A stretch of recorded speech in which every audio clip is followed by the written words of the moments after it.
Bonjour et bienvenue dans Parcours Mathématiques, le podcast qui donne la parole aux personnes travaillant autour des mathématiques. Nous discuterons avec des personnes ayant des parcours très variés et ainsi montrerons toute la palette des possibles. Nous parlerons de leur parcours professionnel et scolaire, leurs aspirations, leurs projets, les obstacles qu'ils ont rencontrés, et de mathématiques bien évidemment. Pour me présenter un peu plus, je m'appelle Lorraine et je suis étudiante en master de mathématiques appliquées à l'université de Strasbourg. Et comme vous pouvez vous en douter, j'aime beaucoup écouter des podcasts. Je peux même dire que ça a changé ma vie. J'ai cherché un podcast qui relatait les expériences de personnes travaillant dans les mathématiques, et je n'ai quasiment rien trouvé à ce sujet. C'est la raison pour laquelle je me suis lancée dans cette aventure. Je me suis dit que si ça n'existait pas, il fallait que je le crée moi-même. Je suis donc très heureuse de pouvoir vous présenter ce podcast qui est le fruit de beaucoup de travail. J'espère que ce podcast vous plaira et changera votre vision des mathématiques. Pour commencer ce podcast, j'avais envie de dresser un état des lieux de ce que pensent les gens des mathématiques. J'ai donc posé quelques questions à des personnes sur les mathématiques. Je vous laisse maintenant avec leurs témoignages. Qu'est-ce que les mathématiques pour vous ? De la torture. Moi j'en fais plus depuis longtemps et ça me va très bien. Je trouve déjà que c'est important parce qu'on l'utilise un peu dans tous les domaines. Soit les ingénieurs qui soivent un peu tout ce qu'on touche finalement, tous les bâtiments. C'est une discipline qu'on enseigne à partir de l'école et ensuite. C'est mon travail, une grande partie de ma vie. À quoi servent les mathématiques selon vous ? Franchement dans la vie de tous les jours, je dirais pas à rien mais pas à grand chose.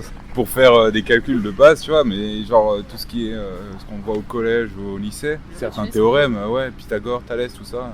Je pense que ça sert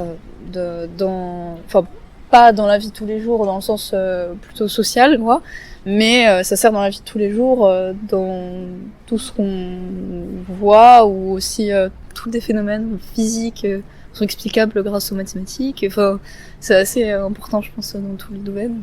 Repérer dans le temps, dans l'espace, dans le monde aussi.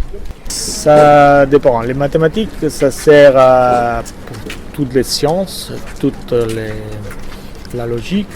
Et ça sert aussi à comprendre pas mal de choses en informatique et aussi à comprendre beaucoup de choses qui nous entourent. Quel métier peut-on faire avec des études de mathématiques ?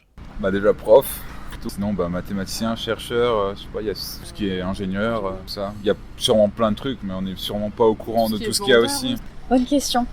Des mathématiques, après ça se rattache plus à de la physique pour certains métiers. Enfin, je parle de l'ingénierie. Faire énormément de choses sur enseigner ou faire de la recherche ici sur le campus, mais aussi s'intégrer dans le monde socio-économique. Il y a différents types de métiers qui requièrent cette logique et cette capacité de réflexion. Presque tout. À part l'enseignement et la recherche, mais dans les mathématiques, les gens ils sont embauchés souvent dans des banques pour travailler en finance, ils sont embauchés dans des boîtes d'informatique pour développer l'informatique, et dans l'assurance, dans des sociétés qui font des recherches en général, il y a vraiment beaucoup de possibilités. On peut remarquer des statistiques et pratiquement tous les étudiants de mathématiques, après un an, après leur licence ou maîtrise, ils ont un poste. Merci pour votre écoute, j'espère vous retrouver sur ce podcast dans les prochaines semaines. N'oubliez pas de vous abonner pour ne rater aucun épisode, ils sortiront dans les semaines à venir.